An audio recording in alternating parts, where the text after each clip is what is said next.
I thought the day was done. I was packing up to go home. So is most everyone in Metro Atlanta. Evening rush hour. Spring break starting tomorrow.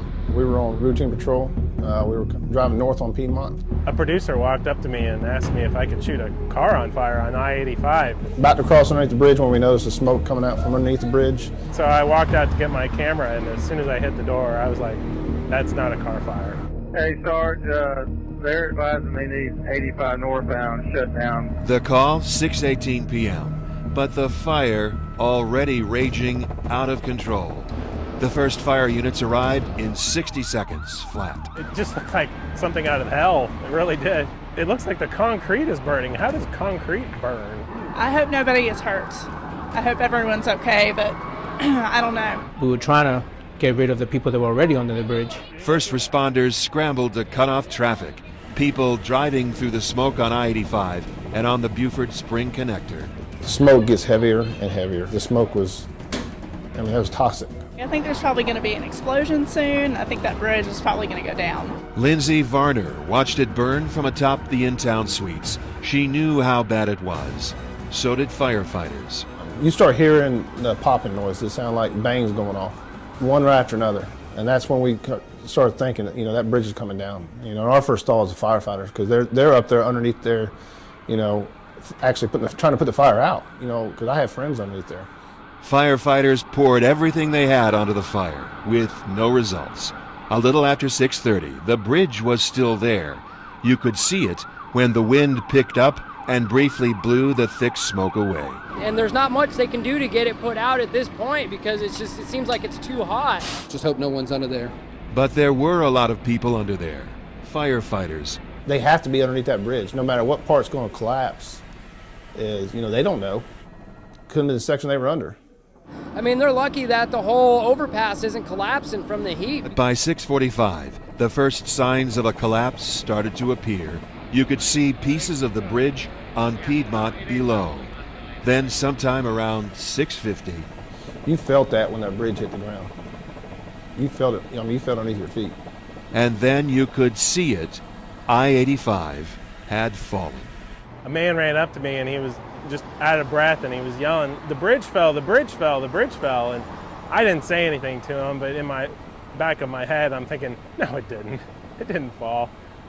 And then a few minutes later, I went back up top, closer to the hotel, and I looked, and there it was. It had really fell, and I was like, oh my gosh, this is really bad, really bad.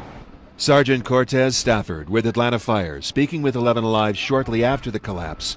You could hear in his voice he was winded, rushing, almost in disbelief. Can't tell you exactly now what was burning, but it was a heavy fuel load. And that heavy fuel load with the heat, obviously you can see caused the bridge to collapse. 11 Alive would soon learn the material burning, the fuel, was high-density polyethylene, a conduit used in construction. You've probably seen it in spools behind work trucks on the highway, but most of us never knew what it's like once it's on fire, an inferno. You could see this from the airport. I came up here and was on the northbound side of Buford Highway Connector and felt the heat in my vehicle as I was coming up to the scene. So there was a lot of heat and smoke pushing from there. It was just before 8 p.m. when Sergeant Stafford told our Matt Pearl the good news. But I can say that fortunately no one was injured. This could have been a real disaster. We lost one single life. That's one too many. Helping conquer the flames, Atlanta Fire's foam trucks from the airport arriving after 7 p.m. Water hoses just couldn't put it out. By nightfall, insult to injury, the weather front that brought winds to fan the flames now brought rain. The reality of what had just happened starting to soak in with it. A fire that hot and that intense can tear down a structure that huge is unbelievable.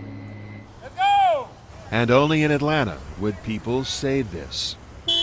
What's been really going through my mind is, what's traffic going to look like tomorrow? When we got back to our studios nearby along I-85, what we didn't hear was startling. The constant roar of 250,000 cars a day for the first time. Silence. But that wouldn't last long. Next on Collapse, traffic Out of place and out of control. Huge backups and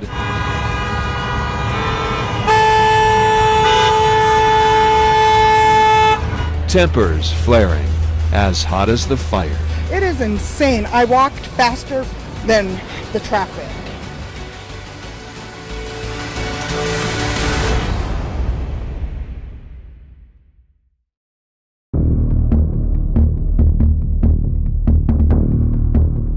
What's been really going through my mind is what's traffic going to look like tomorrow? The fire underneath I-85 still smoldering. It's all Atlanta can think about. What's it been like? Oh, it's hell. Mega traffic jams materialize instantly. Long backups. By the next morning, tempers hotter than the fire. Dope. I mean, that's the best way to put it. So you're expecting your drive to be long? I need to be at work at 8 o'clock. I think at first people really did think this is the end of traveling in Atlanta. If you're coming south... State leaders have to struggle to talk over the car horns at their morning after news conference about this new reality. Everybody has a routine in their life. And for 250,000 people a day, crossing this section of roadway is part of their routine. The fact of the matter, the blunt fact of the matter, is that routine has now come to an end. My message to everyone is get your MARTA maps out. But right away, MARTA parking lots fill up fast. Every spot gone before the morning commute even begins. This is the first, not even on a Falcons game is it full. I guess you park on the side of the road and use MARTA. Get an alternate plan, get a backup to that plan. But as soon as commuters start finding those alternative routes, they fill up, and the city of Atlanta cuts off a lot of them. There is no way that on the city streets of this town we can take interstate traffic and produce detours around this. You're going to have to use the interstate system and the bypass that's already in place. The bypass, I-285. What would we do without it? But even 285 can't replace 85. Rush hour traffic lasts all day long. Drivers who decide not to bypass the broken I-85 bridge find themselves squeezed into the narrow Buford Spring Connector. That's an hour of their lives they'll never get back. I think Buford Spring Connector got the worst of it. A 2-mile stretch, maybe 3-mile stretch of Buford Spring Connector was just jammed every single morning. With options vanishing, drivers buckle in for long commutes, hours every day. Nothing has ever taken weeks and beyond months to repair. When I first saw it, I thought that may be a year to repair that, and that's not good. This is Snow Jam, Snowmageddon without the snow. Worse, and for weeks. Traffic doubles on streets around the collapsed span of I-85. Piedmont, Sidney Marcus, Monroe, Lindbergh, and the one street that chokes to a standstill, Cheshire Bridge. Cheshire Bridge Road, which typically carries about 18,000 vehicles per day, has been pushing in excess of 40,000 vehicles per day since Thursday. I live 1 2/10 mile from here, and yesterday afternoon it took 1 hour and 20 minutes for me to get home. Fred Sipes, owner of Topaz Salon, sees his profits stall along with the traffic. I cannot tell you how much money we lost from cancellations. It is insane. I walked faster than the traffic. Atlanta, a volcano ready to erupt. What else could go wrong? Turns out a lot. Atlanta commuters must feel like the most jinxed in the nation after yet another disruption. In mid-April, a truck carrying benzoyl chloride crashes, causing the whole downtown connector to close for the morning commute. Then I-20 West near Flat Shoals buckles, injuring a motorcyclist.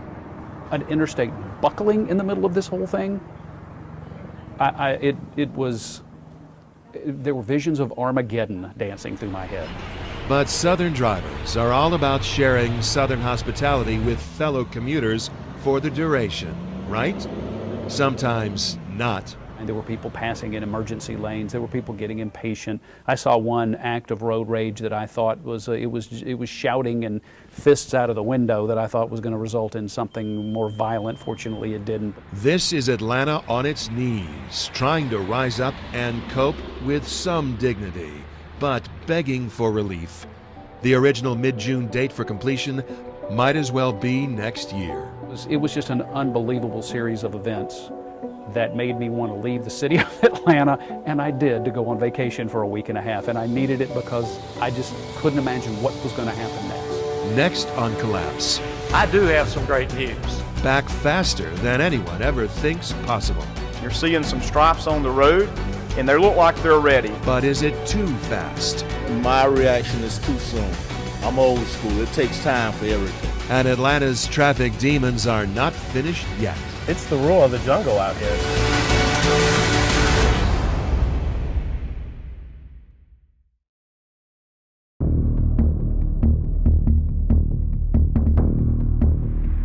Two weekends after the collapse, I was working overnight shifts, and I went down to the construction site to shoot some video, and they were pouring concrete at 2:30 in the morning. Even in the middle of the night, they are working. Atlanta is watching, counting on them to end the city's misery. We know everybody's watching. It's a very critical project for the city. And Atlanta is exhausting millions of dollars sitting in traffic. Lost business, wasted gas, and time all vanish. Did you feel the eyes of Metro Atlanta on you the whole time? Oh, certainly. The impact is enormous. In order to get the work done by the June 15th deadline, the state's contractor, C.W. Matthews, sets up an around-the-clock schedule.